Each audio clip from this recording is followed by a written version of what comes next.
Shalom jemaat Tuhan, tanpa terasa kita sudah masuk di tahun yang baru, tahun 2022. Saya ucapkan selamat tahun baru bagi kita, Tuhan memberkati kita bersama-sama. Perjalanan kita akan dituntun oleh Tuhan dan ditolong oleh Tuhan, diberkati oleh Tuhan di sepanjang tahun ini, asal saja kita menyerahkan diri hanya kepada Tuhan. Tema pelayanan tahun ini adalah Tahun Kesehatan Rohani. Tahun Kesehatan Rohani. Saya ingin memaparkan bagian ini kepada kita bersama-sama dengan mengutip Alkitab 1 Tesalonika pasalnya yang ke-5 ayat 23 dan 24. Dikatakan demikian, semoga Allah damai sejahtera menguduskan kamu seluruhnya, dan semoga roh, jiwa, dan tubuhmu terpelihara secara sempurna dengan tak bercacat pada kedatangan Tuhan Yesus Kristus, Tuhan kita. Ia yang memanggil kamu adalah setia, Dia juga yang akan menggenapkannya. Tahun Kesehatan Rohani, saudara sekalian, merupakan tema besar daripada Gereja Betel Indonesia secara nasional.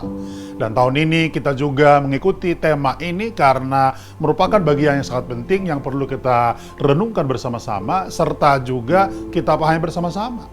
Kesehatan rohani menjadi bagian penting dari seluruh kehidupan orang-orang percaya, karena ketika kita mengalami kesehatan rohani, saya sangat percaya ada hal-hal yang baik, ada hal-hal yang luar biasa yang akan Tuhan kerjakan dalam seluruh kehidupan kita bersama-sama. Menjadi pertanyaan penting bagi kita bersama-sama adalah, mengapa orang Kristen, mengapa warga gereja, mengapa jemaat, mengapa pelayan Tuhan, dan mengapa semua orang percaya harus mengalami yang namanya kesehatan rohani? Tidak ubahnya seperti kesehatan jasmani. Saudara perhatikan?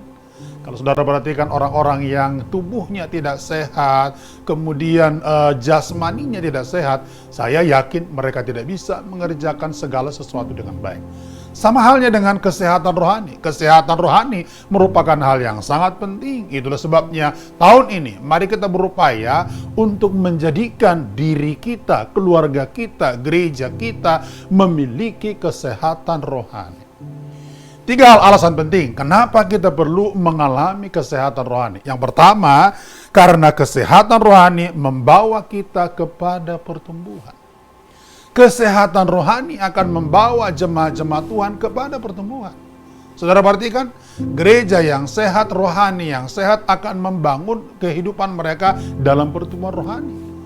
Saya sangat ingin berkata kepada kita di awal tahun ini, mari kita periksa kesehatan rohani kita. Sudahkah kita sehat? Dan kalau kita sudah sehat secara rohani, saya jamin kita akan bertumbuh secara rohani. Yang kedua, kesehatan rohani menjamin hidup yang berkenan di hadapan Tuhan. Kerohanian saudara sekalian yang sehat itu ditandai dengan adanya kehidupan yang terus belajar dan belajar firman Tuhan, dan ada relasinya dengan Tuhan yang secara intim. Maka ketika orang-orang memiliki kesehatan rohani, tentu mereka akan menjadi orang-orang berkenan kepada Tuhan. Kenapa? Karena salah satu tanda daripada orang yang mengalami kesehatan rohani adalah relasi yang intim dengan Tuhan mereka miliki. Maka ini akan membawa mereka untuk berkenan kepada Tuhan. Yang ketiga, kesehatan rohani penting karena kesehatan rohani akan melahirkan buah-buah rohani dalam kehidupan kita. Coba saudara perhatikan, tumbuhan yang sehat, kemudian hewan yang sehat, mereka sudah akan berkembang biak. Sama, manusia yang sehat sudah akan melahirkan manusia yang sehat juga. Kerohanian yang sehat juga sama, akan melahirkan buah-buah rohani dalam diri kita. Apa itu?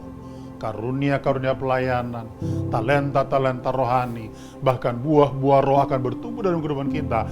Dan ini semua akan membawa kita menjadi pribadi-pribadi yang menyenangkan Tuhan dalam hidup ini. Saya berdoa supaya tahun ini semua kita mengalami kesehatan rohani. Kenapa? Karena tahun kesehatan rohani akan membawa kita menjadi pribadi, bertumbuh secara rohani, berbuah dengan luar biasa, dan menyenangkan Tuhan Allah kita.